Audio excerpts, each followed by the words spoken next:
Arithmetic mean अपन ने देख लिया। अब ये देखो ज्योमेट्रिक मीन।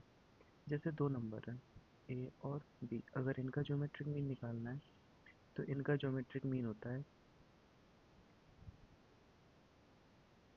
इन दोनों का मल्टीप्लाई और इसके ऊपर। जैसे टोटल एक और दो डाटा है अपने पास में तो पावर 1/2। अगर अपन को देखना है कि x1 x2 x3 up to xn इस डाटा का ज्योमेट्रिक मीन निकालना है, तो ये होगा इन सभी का मल्टीप्लाई और पावर 1/, ये टोटल कितने हैं, ये टोटल है 1 से लेके n तक, मतलब टोटल है n, तो पावर 1/n। ज्योमेट्रिक मीन का निकालने का तरीका ये है, जितने भी अपन को आंकड़े दिए होते हैं सभी को मल्टीप्लाई करते हैं और उनके ऊपर पावर लगाते हैं 1/, उनका टोटल नंबर। अब जैसे कोई फ्रिक्वेंसी डिस्ट्रीब्यूशन है जिसमें वेरिएबल है अपन के x1 और x1 की फ्रिक्वेंसी है f1, मतलब जो अपन का डाटा होगा वो इस तरीके से चलेगा x1 x1 x1 और x1। ये कितने बार आएंगे, f1 बार, क्योंकि इनकी फ्रिक्वेंसी कितनी है f1। x2 है, इसकी फ्रिक्वेंसी है f2, तो x2 x2 x2 ये आएगा f2 बार। अप टू xn जिसकी फ्रिक्वेंसी है fn, तो xn आएगा अपन का fn बार। अब अपन को इस डाटा का निकालना है ज्योमेट्रिक मीन। तो जितने भी अपन को डाटा दिए हुए हैं उन सभी को अपन मल्टीप्लाई करेंगे।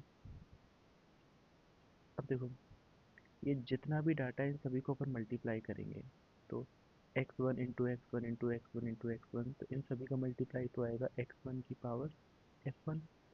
इसी तरीके से x2 x2 x2 ये मल्टीप्लाई हो रहे हैं f2 बार, तो x2 की पावर f2। इसी तरीके से xn में आएगा xn की पावर fn। अब इन सभी को मल्टीप्लाई करना होगा, तो ज्योमेट्रिक मीन है वो आएगा अपन का x1 की power f1। x1 frequency f1 है, तो जब इनको सभी को मल्टीप्लाई करेंगे तो पावर f1 इंटू x2 की पावर f2 इंटू xn की पावर fn। ये तो हो गया जितने भी डाटा होते हैं उन सभी का मल्टीप्लाई। अब इसके ऊपर पावर लगाएंगे अपन 1/। अब ये टोटल कितने हैं, तो x1 टोटल है f1, x2 टोटल है f2। इस तरीके से जो डाटा का पूरा नंबर है कि वो सभी डाटा कितने हैं इसमें, तो f1 plus f2 plus up to fn, मतलब सभी फ्रिक्वेंसी का समेशन fi। तो पावर लगेगी 1/समेशन fi, सभी डाटा का मल्टीप्लाई और उसके ऊपर पावर 1/, जितने भी अपन के पास में डाटा है उन सभी का पूरा नंबर। तो कुल मिला के ज्योमेट्रिक मीन को अपन ऐसे बोल सकते हैं कि ज्योमेट्रिक मीन बराबर सभी आंकड़ों का मल्टीप्लाई और उसके ऊपर पावर 1/, सभी आंकड़ों की संख्या। अब जैसे अगर अपन माने कि summation F I equal capital N, ये जनरल नोटेशन है, बुक्स में भी यही नोटेशन मिलता है। समीशन एफ आई को कैपिटल एन से लिखते हैं, तो ये अपन का हो जाएगा x1 की पावर f1, x2 की power f2 up to xn की पावर fn और पावर 1/n। ठीक।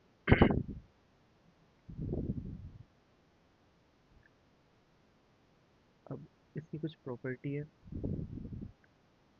प्रॉपर्टी एक साथ देख लेंगे, अरिथमेटिक ज्योमेट्रिक मीन की और हार्मोनिक मीन की। तो सेकंड डेफिनेशन अपन देखें, हार्मोनिक मीन या हरात्मक माध्य।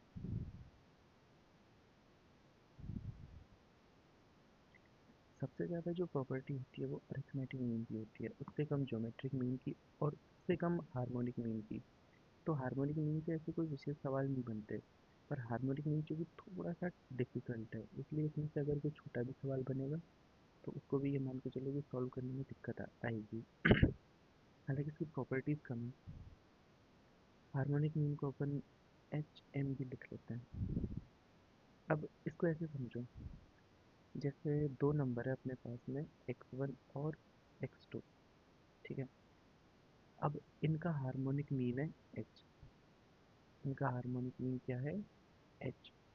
तो x1 x2 में और h में रिलेशन ऐसे होता है, मतलब h अपन ऐसे निकालते हैं 1/h। अब यहाँ पे अपन 1/h, हार्मोनिक मीन क्या है h, तो 1/h equal 1/2 1/x1 plus 1/x2,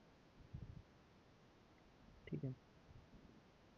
ये जनरल तरीका होता है निकालने का। अब इसको अगर अपन h के लिए सॉल्व करेंगे तो अपन को h की वैल्यू मिलेगी 2x1 x2 upon x1 plus x2। यहाँ पे 1/h है, h नहीं मतलब हार्मोनिक मीन का रेसिप्रोकल। अब यहाँ पे h है तो h अपन कैसे निकालेंगे, इसको हल्का सा सॉल्व करेंगे। तो एलसीएम लिया 1/2 x1 x2 और ऊपर आएगा x1 से डिवाइड किया तो x2, यहाँ पे आएगा x2 प्लस और यहाँ पे आएगा x1, ठीक है। अब इसको अपन ने यहाँ पे भी उल्टा किया और यहाँ पे भी उल्टा किया, मतलब दोनों टर्म्स को रेसिप्रोकल लेने पे यहाँ पे आएगा h और यहाँ पे आएगा 2x1 x2, ये नीचे ऊपर चला जाएगा और x1 x2 x1 plus x2 नीचे, और सिंपल कैलकुलेशन मिल गई। अब एक बार देखो, अगर तीन नंबर्स हों जैसे x1 x2 x3, इनका हार्मोनिक मीन निकालना है अपन को, तो इनका हार्मोनिक मीन निकलेगा 1/h, मतलब इनका हार्मोनिक मीन क्या है h। तो 1/h इक्वल 1/3, क्योंकि टोटल नंबर कितने हैं तीन, तो 1/x1 plus 1/x2 plus 1/x3। इसी तरीके से अगर अपने पास में डाटा n, टोटल n है x1 x2 up to xn, इनका अगर हार्मोनिक मीन निकालना है, माना इनका हार्मोनिक मीन h है, तो 1/h इक्वल 1 अब देखो इनके टोटल नंबर कितने हैं अपने पास, डाटा का टोटल नंबर है n, तो 1/n मतलब जितने भी अपने पास डाटा होता है वो आएगा 1/n में, plus 1/x1 plus 1/x2 plus 1/x3 plus up to 1/xn। इसको अगर समेशन फॉर्म में लिखना है तो 1/n समेशन 1/xi, समेशन यहाँ पे आई पे लगेगा, i इक्वल 1 to n, ठीक है। अब एक सिंपल कैलकुलेशन ज़्यादा चलती है इसमें, जैसे अपन ने लिखा था कि अगर x1 x2 लिए थे तो x1 और x2, अगर सिर्फ टोटल दो ही डाटा है अपने पास में, तो इनका हार्मोनिक मीन अगर अपन डायरेक्ट लिखना चाहें, मतलब 1/h की वजह सीधे h की फॉर्म में लिखना चाहें, तो इसको अपन सीधा लिख सकते हैं 2x1 x2 upon x1 plus x2, ठीक है। पर अगर यही डाटा अगर तीन में हो, मतलब x1 x2 x3 हो, तो इसके लिए कोई सीधा फॉर्मूला बनता नहीं है कि अपन इसको ऐसे लिख लें। अपन को फिर इसी तरीके से लिखना पड़ेगा कि h equal 1/3 1/x1 plus 1/x2 plus 1/x3, ऐसे। तो हार्मोनिक मीनिंग क्या है, ये 1/, हाँ, मतलब जो इसका बेसिक तरीका है निकालने का, उसमें ये 1/h आता है, उस वजह से इसको कैलकुलेट करना भी, मतलब कुल मिला के इसके क्वेश्चन थोड़े से हार्ड बनते हैं। तो ज़्यादातर जो क्वेश्चन पूछे जाते हैं वो अरिथमेटिक मीन और ज्योमेट्रिक मीन से पूछे जाते हैं, पर ऐसा नहीं है, क्वेश्चन आने के तो इसमें से भी आ सकता है। अब एक बार देखो ए एम जी एम और एच एम के तीनों के एक साथ कुछ प्रॉपर्टी होती है। अब कुछ ऐसी चीज़ें जो याद रखनी है। पहली चीज़, जैसे तुम्हारे पास दो नंबर्स हैं ए और बी, अगर तुमको इनका अरिथमेटिक मीन निकालना है, तो अरिथमेटिक मीन होता है सिंपल एवरेज की जैसे, वो निकलेगा ए प्लस बी अपॉन 2, सभी डाटा का सम अपॉन सभी डाटा का नंबर, मतलब सभी आंकड़ों का योग बटे पूरे आंकड़ों की संख्या। दूसरा, अगर इसी का ज्योमेट्रिक मीन निकालना है तो ज्योमेट्रिक मीन कैसे निकालते हैं अपन, जितने भी आंकड़े दे रखे होते हैं उन सभी को मल्टीप्लाई करेंगे और 1 अपॉन उन सभी आंकड़ों की संख्या, अब यहाँ पे 2 है ए और बी, तो 1/2। तीसरा, अगर हार्मोनिक मीन निकालना हो इन्हीं का, तो हार्मोनिक मीन अपन ऐसे निकालेंगे 1 अपॉन जितने भी डाटा है अपने पास, टोटल डाटा है 2 इंटू, अच्छा हार्मोनिक मीन अपन सीधे भी तो लिख सकते हैं। हार्मोनिक मीन निकालने के लिए अपन को लिखना पड़ेगा 1/h इक्वल, अब वो प्रॉब्लम देखो, यहाँ पे अपन को फॉर्मूले से सीधा अर्थमेटिक मीन मिल गया, यहाँ पे ज्योमेट्रिक मीन मिल गया, पर अगर अपन जनरलाइज्ड वे से करना चाहें तो इसमें अपन को 1/h लेना पड़ेगा, 1/h equal 1/2, 1/a plus 1/b। इसको सॉल्व करेंगे अपन h के लिए, तो यहाँ पे h को 1/h को उल्टा किया और उधर की साइड एलसीएम लेने के बाद उल्टा किया, तो यहाँ पे अपन मिलेगा 2ab/a प्लस b। ठीक है, तो ये जो चीज़ है ये याद होनी चाहिए अपन को, तीनों फॉर्मूले। अब तीनों की कुछ एक साथ में भी प्रॉपर्टी होती है, जैसे पहली प्रॉपर्टी है, ये चीज़ें ऐसे जो अपन को नोट डाउन करके रखनी है और याद रखनी है, इनको भूलना नहीं है। पहली प्रॉपर्टी होती है arithmetic mean into harmonic mean equal geometric mean का स्क्वायर। दूसरी चीज़, अरिथमेटिक मीन हमेशा बड़ा या बराबर होता है ज्योमेट्रिक मीन से, और ज्योमेट्रिक मीन हमेशा बड़ा या बराबर होता है हार्मोनिक मीन से। ऐसे जो सवाल होते हैं जैसे ये वाला रिलेशन है या ये वाला रिलेशन है, इनको या तो सीधे पूछ सकते हैं, नहीं तो इनमें भी थोड़ा सा क्वेश्चन को ट्विस्ट करके आराम से क्वेश्चन बन सकता है, नहीं तो। ठीक, ये चीज़ें कुछ याद रखने वाली हैं, पहले वाली चीज़ें समझने की थी। अब थोड़ा सा, अब अपन को मीडियन और मोड ये चीज़ समझनी है और ये चीज़ देखनी है कि इनको निकालते कैसे हैं, माध्यिका और बहुलक।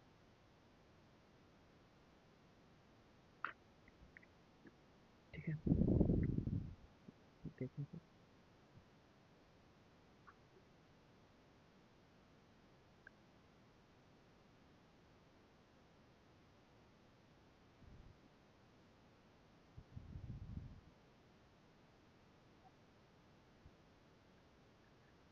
तो माध्यिका क्या होती है पहले ये समझें। जैसे अपने पास में टोटल 100 आंकड़े हैं, अपने पास में डाटा का टोटल नंबर है 100, तो वेरिएबल की ऐसी वैल्यू,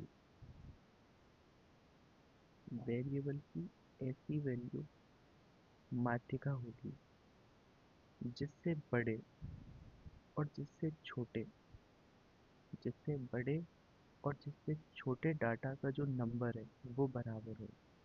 जैसे मान लो कि 100 बच्चों ने एग्ज़ाम दी, ठीक है, बच्चों के कुछ कुछ नंबर आए, तो जैसे बच्चों के नंबर आए अपने 0 से लेके और 20 के बीच में आए, ऐसे मान लो। टोटल कितने बच्चों ने एग्ज़ाम दी, 100 में बच्चों के नंबर आए 0 से लेके और 20 के बीच में। तो अपने पास जो डाटा होगा वो बच्चों के एग्ज़ाम में आए हुए नंबर्स का डाटा होगा, जैसे किसी बच्चे के 10 आए होंगे, किसी बच्चे के 15 आए होंगे, किसी बच्चे के 17, किसी के 11, किसी के 9, किसी के 7। इस तरीके से अपने पास में टोटल डाटा कितना होगा, टोटल डाटा होगा 100, क्योंकि बच्चे कितने 100, तो सभी 100 बच्चों के एग्ज़ाम में आए हुए नंबर्स यहाँ पर लिखे होंगे। अब मीडियन जो होगा, मीडियन इन्हीं नंबर्स में से कोई ऐसा नंबर होगा, जैसे मान लिया कि वो नंबर आया अपन का 10, तो मीडियन ऐसा नंबर होगा, ये नंबर है मतलब एग्जाम में आए हुए नंबर, कि 10 नंबर से ज़्यादा लाने वाले बच्चों की संख्या और 10 नंबर से कम लाने वाले बच्चों की संख्या ये बराबर रहे। मतलब ये जो मीडियन है ये होता है हमेशा बीच में। इसीलिए अपन बोलते हैं कि जैसे कोई डाटा है अपने पास में 37, 31, 42, 43, 46, 25, 39, 45, 32, ये अपन के पास में डाटा है कोई किसी भी चीज़ का हो सकता है। अब अपन को इसके लिए माध्यिका निकालनी है, माध्यिका या मीडियन।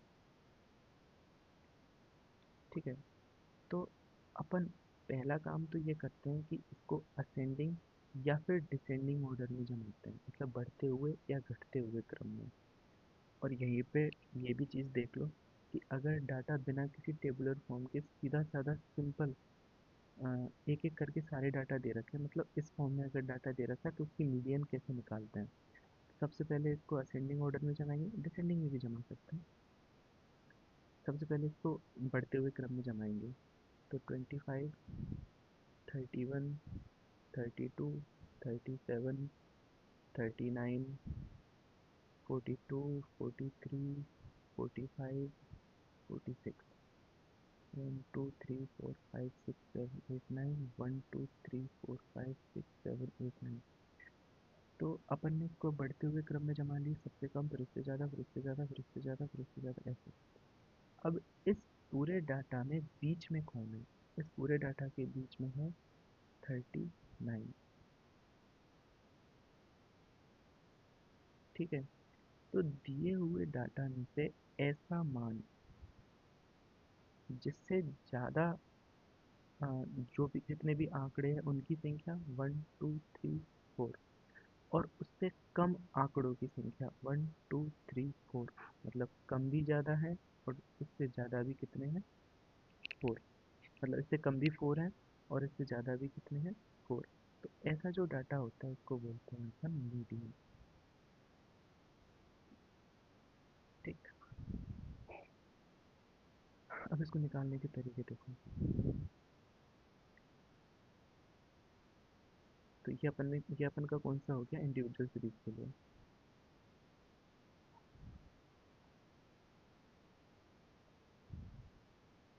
इसमें अपन अलग अलग डाटा को लिखें, इसको बोलते हैं अपन व्यक्तिगत श्रेणी।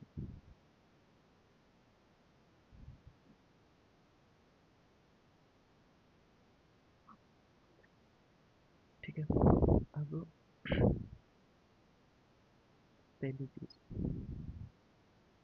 कि अपन असेंडिंग या डिसेंडिंग ऑर्डर में जमाते हैं। तो आप तो ऐसे समझो कि तो आपको आरोही क्रम में लिखना है। अब वही में भी लिख सकते हैं,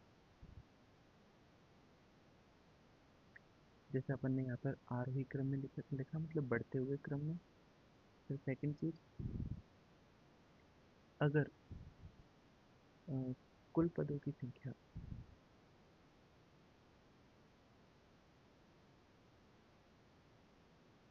सम हो, अगर कुल पदों की संख्या सम हो, चलो पहले विषम लो। अगर कुल पदों की संख्या विषम हो, जैसे मान लिया कुल पदों की संख्या यहाँ पर कितनी है 1 2 3 4 5 6 7 8 9, तो अपन की माध्यिका होती है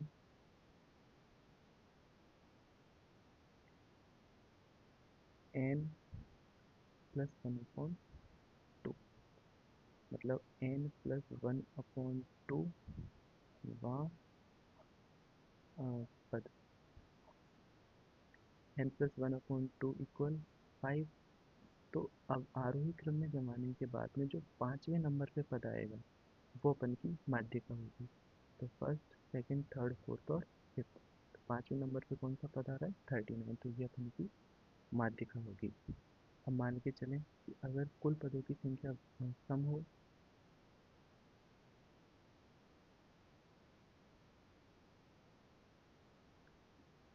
कुल पदों की संख्या सम हो, तो n कैसा है अपन का सम, तब माध्यिका क्या होगी।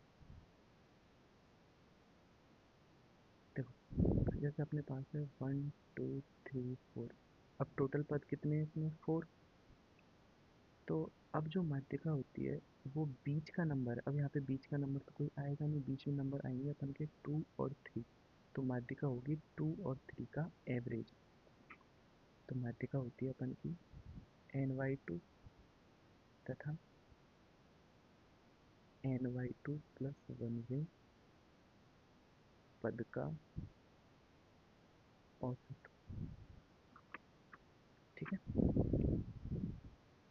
अगर कुल पदों की संख्या विषम हो तो उनको पहले देखो, पहले अपन को जमाना पड़ेगा आरोही क्रम में, आरोही में या अवरोही में। तो अगर कुल पदों की संख्या विषम है तो मात्रिका होगी n+1y2वां पद। अगर कुल पदों की संख्या सम है तो मात्रिका होगी ny2 तथा ny2+1वें पद का औसत। मतलब जो भी n+2 ny2 वाला पद है प्लस जो भी ny2+1वां पद है अपॉन 2, ये उनका औसत हो जाएगा। ठीक है, ये तो होता है इंडिविजुअल सीरीज के लिए। सीधी सीधी बात है, आरोही क्रम में देखो जो भी पद बीच में आ रहा है वो अपन की माध्यिका है। अगर बीच में दो पद आ रहे हैं तो दोनों पदों का औसत अपन की माध्यिका होगी। अब जैसे देखो अवर्गीकृत बारंबारता बंटन के लिए माध्यिका कैसे निकालेंगे, मतलब फॉर अनग्रुप्ड फ्रीक्वेंसी डिस्ट्रीब्यूशन।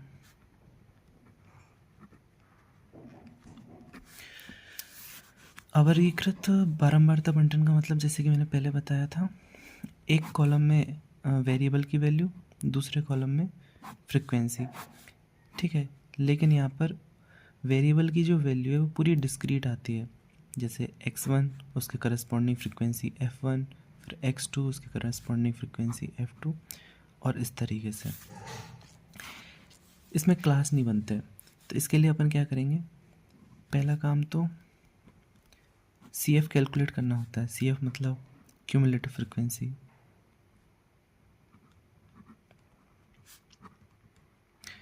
मतलब संचयी बारंबारता।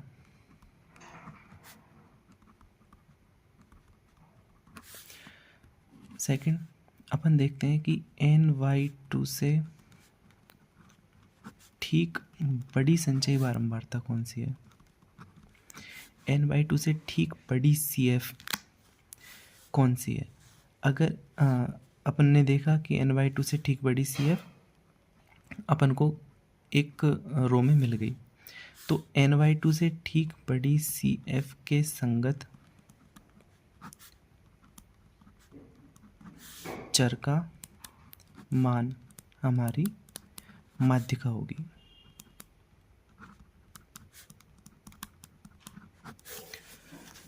तो यहाँ पे अपन ऐसे करेंगे, एक कॉलम में xi, एक कॉलम में उसकी फ्रीक्वेंसी, ये अपन को दे रखा होगा सवाल में। फिर अपन एक कॉलम कैलकुलेट करेंगे CF का, फिर अपन देखेंगे ny2 कितना है, और ny2 से ठीक बड़ी CF अपन को जहाँ पर भी मिलेगी उसके संगत वेरिएबल की जो वैल्यू होगी ये हमारे ये माध्यिका होगी। ठीक है, जैसे उदाहरण के लिए ये अपन को वेरिएबल की वैल्यू दे रखी है 1 2 3 4 5 6 7 8 9, और उसके करस्पॉन्डिंग फ्रीक्वेंसी दे रखी है। तो इसके लिए अपन क्या करेंगे, एक कॉलम में CF कैलकुलेट करेंगे। CF कैलकुलेट करना पहले ही बताया था। जैसे पहली फ्रीक्वेंसी एज इट इज़, फिर 8 + 10 = 18, 18 + 11 = 29, 29 + 16 = 3 4 45, 45 + 20 = 65, 65 + 25 = 90, 4 2 8, 90 + 15 = 105, 105 + 4 = 114, 114 + 6 = 120। तो 120 अपन को कितना मिला, n।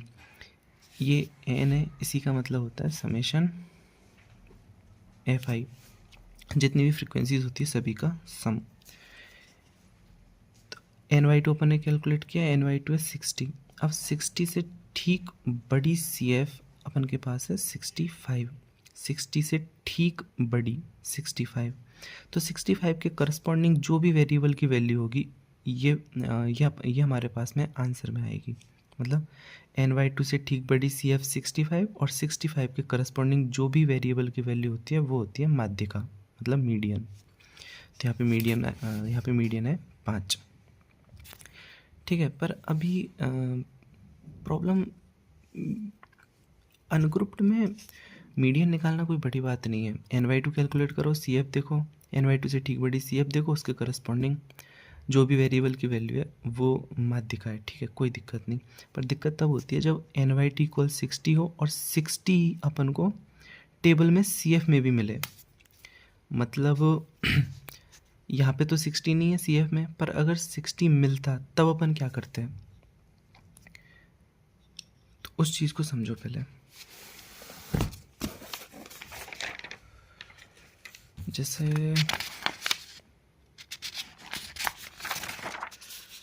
ये टेबल है, ठीक है, इस टेबल में एक्स आई की वैल्यू है 1 2 3 4 5 6 और फ्रीक्वेंसी है 8 2 6 10 4 2।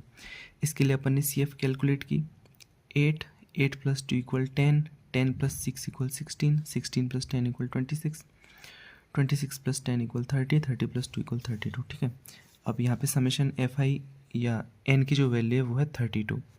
तो अपन ने एन वाई टू कैलकुलेट किया, क्योंकि अपन को C F N by two से ठीक बड़ी सी एफ देखनी है, तो एन वाई टू आया अपन का 16। अब प्रॉब्लम ये है कि 16 तो सी एफ में भी है, तो अपन एन वाई टू से ठीक बड़ी सी एफ लें तो ले कैसे, तो अपन कैसे करें फिर इसमें। तो इस वाले सवाल में प्रॉब्लम समझे। इस वाले सवाल में प्रॉब्लम ये है कि अपन को चाहिए एन वाई टू से ठीक बड़ी सी एफ, और यहाँ पर तो सी एफ में ही एन वाई टू आ रहा है, मतलब 16। तो यहाँ पे अपन फिर इस तरीके से नहीं कर सकते, समझ रहे हो। इसका मतलब ये है, थोड़ा सा समझने की कोशिश करें तो, कि जब अपन ने इन वेरिएबल्स को लिखा कि 1 1 और 1 की 1 कितने बार आएगा, 8 बार, क्योंकि 1 की फ्रीक्वेंसी 8 है। मैं वैसे शॉर्ट में बता दूं, अपन ये जो पूरा डाटा है इसको एक तरीके से इंडिविजुअल सीरीज़ में लिखना चाह रहे हैं, और इंडिविजुअल सीरीज़ में भी असेंडिंग ऑर्डर में। फिर है 2 2 और 2 अपन का आएगा, सॉरी 2 तो 2 टाइम ही आएगा। फिर 3 3 और 3 आएगा अपन का 6 टाइम। इसी तरीके से 4 4 और 4 आएगा अपन का 10 टाइम। फिर अपन का 5 5 5 5 और 6। अब यहाँ से थोड़ा सा समझने में हेल्प मिल जाएगी। देखो, अब यहाँ पे ये जो टोटल डाटा है, ये पूरे आंकड़े हैं अपन के पास में 32 गिनती के। एक एक इसको अपन 8 बार गिनेंगे तो 1 2 3 4 5 6 7 8 ये हो गए, 9 10 ये हो गए, ठीक है। अब जो अपन देखते हैं ना कि भाई एन वाई टू से ठीक बड़ी सी एफ, तो एन वाई टू से ठीक बड़ी सी एफ का मतलब ये है कि भाई एन अपन का 32 है, तो एन वाई टू कितना हो गया 16, इसका आधा। अब 16 कौन से में आएगा, 16 आएगा यहाँ पर 8 प्लस 2 इक्वल 10 हो गया, 10 प्लस 6 इक्वल 16। तो जब अपन गिनेंगे तो 16 आएगा इस लास्ट के 3 पे, ठीक है। अब लास्ट ये जो 3 है ये है अपन का 16th नंबर पे। पर क्या ये मीडियन होगी, नहीं, मीडियन ये नहीं होगी। अपन ने इंडिविजुअल सीरीज से देखा था कि अगर एन अपन का इवन है, ठीक है, तो मीडियन क्या होती है, अगर एन अपन का इवन है तो मीडियन होती है एन वाई टू वे plus N by two plus 1 वे पद का औसत, ठीक है। तो एन वाई टू वाला पद हो गया 3, और एन वाई टू प्लस 1 मतलब एन वाई टू कितना हुआ अपन का 16वां पद, और एन वाई टू प्लस 1वां पद कौन सा हो जाएगा 17वां पद। तो 16वें पद प्लस 17वें पद का औसत, तो 16वें पद प्लस 17वें पद का औसत। तो इस वाले केस में जो अपन का मीडियन निकलेगा वो इस तरीके से नहीं निकलेगा, ठीक है। उसमें मीडियन निकलेगा +3 + 4/2, 16वां पद 3, 17वां पद 4/2, ये अपन का मीडियन होगा, ठीक है। अब थोड़ी सी कोशिश इस चीज़ को समझने में करो कि अगर अपन को NY2 CF में नहीं मिलता तब अपन का सीधा साधा आंसर क्यों आता। जब अपन इन टेबल्स से करते हैं ना, तब भी अपन के जो तरीका होता है वो तो यही लगता है कि भाई अगर तुमको मीडियन चाहिए तो NY2 वाला पद मतलब 60th पद,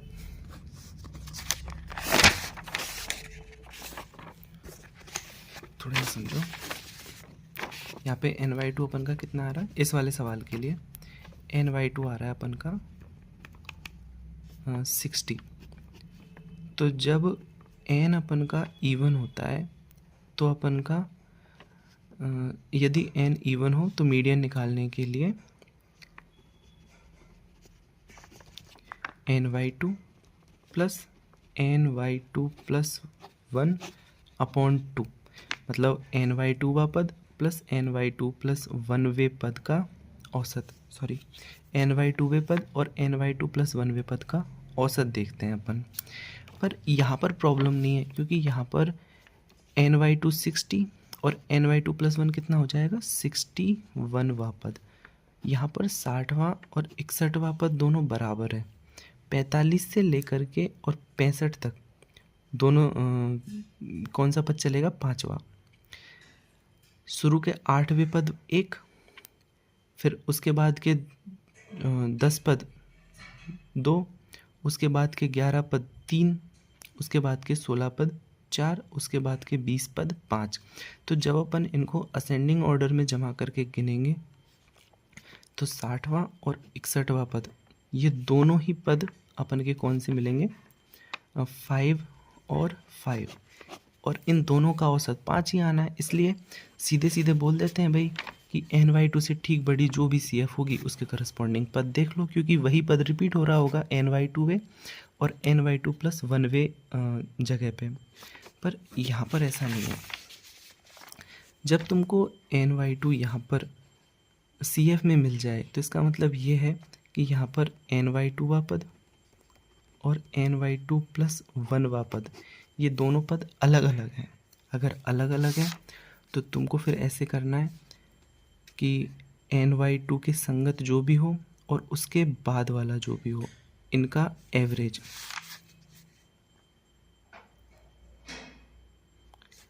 इनका एवरेज तुम्हारी मीडियन होगी।